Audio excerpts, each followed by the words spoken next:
May tanong sa akin. Hi Boss Rai, silent viewer niyo po ako. Ask ko lang po kung totoo po itong email sa akin. Natatakot na po kasi ako at nagkaroon na po ako ng depression, anxiety dahil sa pangaharas po ng OLA. Sana po matulungan o masagot niyo po ang aking tanong. Pagdalo sa pagdinig sa barangay, kaagad na aksyonan kailangan.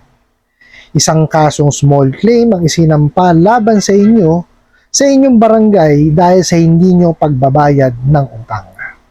May sapat na ebidensya na naisumite at ang pagdinig ay nakatakda sa petsang June 19, 2025, oras 8 a.m. Ang hindi pagdalo ay magresulta sa paglabas ng saman o sabina. Kung nais ninyong maiwasan ang legal na komplikasyon at kahihiyan, bayaran agad ang inyong obligasyon bago ang nasabing petsa. Kumpirmahin agad ang pagtanggap ng email na ito. Alright, napakagandang katanungan po nito, pero bago natin sasagutin, imbitahan ko muna sana kayo na pakisuportahan po sana ang aking mga social media accounts sa YouTube, Facebook, and TikTok. O yan, magsasampa daw po ng or nagsampa daw po ng kasong small claim sa barangay itong mga bugo at abusadong online lending apps na to. Dito po sa ating video, aalamin po natin niya kung may katotohanan ba yan. Pwede ba nilang gawin yon? Kaya po pakipanood po itong video hanggang dulo. Okay po? Pero bago ho yan, disclaimer po muna tayo. Hindi po ako abogado. Ako po yung maniningi. Lahat po na sinasabi natin dito sa ating mga video is based on my experience at saka po sa pagsasaliksik po natin, syempre. At sa pagtatanong sa ating mga kaibigang mga abogado. At isa pa po, hindi ko po kinukonsinte or hindi po ako pabor sa hindi pagbabayad ng utang dahil ang utang po is obligasyon na kailangan po nating bayaran. Ang hindi po ako pabor is dun sa maling pamamaraan ng papautang at maling pamamaraan ng paniningil. Sagutin po natin itong katanungan na pinadala nyo po. So sabi nyo nga po, nagkakaroon na kayo ng depression tsaka anxiety dun sa mga harassment na binibigay po sa inyo yung mga bugok na to and nakatanggap kayo ng email. So ito po, yung laman ng email.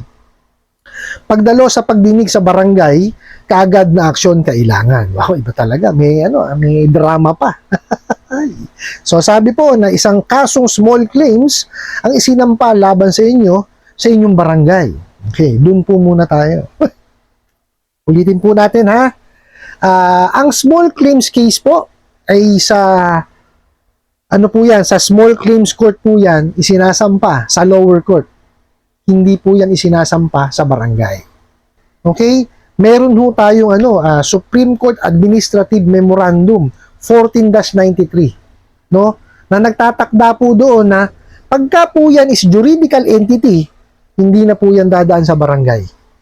Pwede na ho silang dumiretso sa korte. Okay? Kasi may kakayanan sila eh. At dadaan na lamang po sa barangay is yung residente po ha. Dapat yan, pareha silang residente ng municipality at ng city. Isa dapat yon. Dapat same city sila. Ngayon, ang pinag-uusap, ang tawag dyan is barangay conciliation proceedings. Hindi po small claims. Okay, doon po pag-uusapin yan. Okay, ganito yan. So, padadala ng summon. Pag napadala po ng summon, kailangan umattend po yan. So, let's say, umattend, wala na pagkasunduan. Another yan. Hanggang 3 beses po yan. Pag wala po na pagkasunduan, pwede na po maglabas ng certificate to file action para po yung individual na yon maiakyat na po sa small claims court. Okay, ngayon, let's say, hindi nagpupunta. 3 beses po padadala ng summon yan. Pag hindi nakarating na 3 beses, ayan, pwede na siyang bigyan ng certificate to file action din para iakyat niya na naman po sa small claims. Kung usaping utang po yan, ha? Ganun po yung proseso, hindi ho yan basta-basta na ganyan. Okay, sana po naiintindihan itong mga bugo at abusadong online lending apps, wala talaga eh. Di po ba? May meron na pong desisyon na inilabas, may administrative memorandum na inilabas po ang Supreme Court. Tapos ganyan pa rin. Tsaka ang mali doon, small claims ang isinampa. Hindi po. Joseph, diba? Barangay conciliation proceedings, yun po ang tawag doon. Hindi po small claims yan. Okay, tapos ito pa. Ng kamote itong mga to. Sabi po is, Pag hindi daw po nakadalo, no, maglalabas daw po ng summon or ng subpoena. Anak ka ng kamote. O sige ho. Summon daw at subpoena. Ano ho ba pinagkaiba ng summon tsaka ng subpoena? Okay.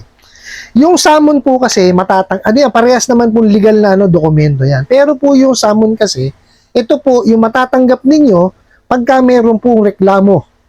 Okay, na isinampalaban sa inyo. Yun po matatanggap ninyo. Yung subpoena po, ipinadadala yan dun sa mga sa mga witnesses. Hindi kaya dun sa mga dokumento na dapat i-present. Hindi niyo ba napapanood sa Kongreso, di ba? Isubpoena si ganitong tao para makapag rito. O di kaya, isubpoena tong tong libro na to.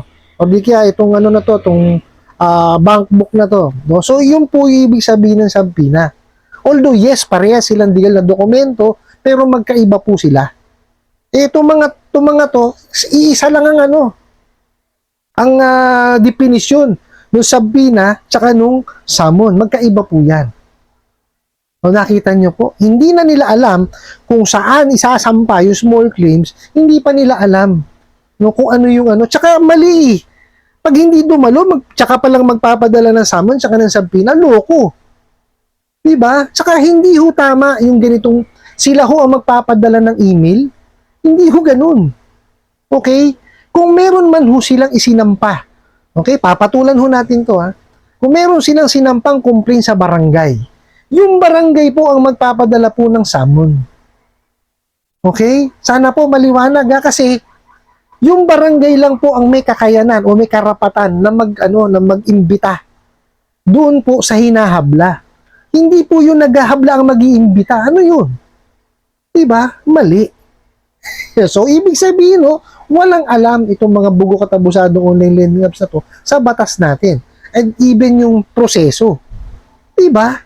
Maling-mali So, binibigyan lang talaga kayo nito ng anxiety tsaka depression. Ito pong mga pinapadalang mensahe sa inyo nitong mga bugo katabusadong online lending apps, ipawang pananakot lamang.